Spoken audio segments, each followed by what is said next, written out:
Vorrei invitare ancora a pregare per i nostri fratelli egiziani.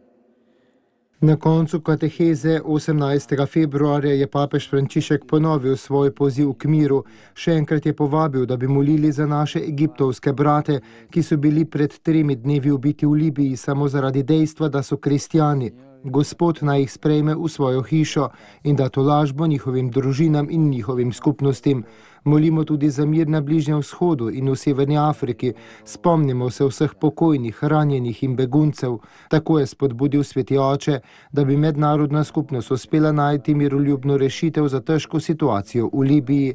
Ko je pozdravil ukrajinske škofe, ki so v Vatikanu na obisku, ad limina apostolorum in romarje, ki jih spremljajo, pa je papež spomnil še na molitev za mir v Ukrajini.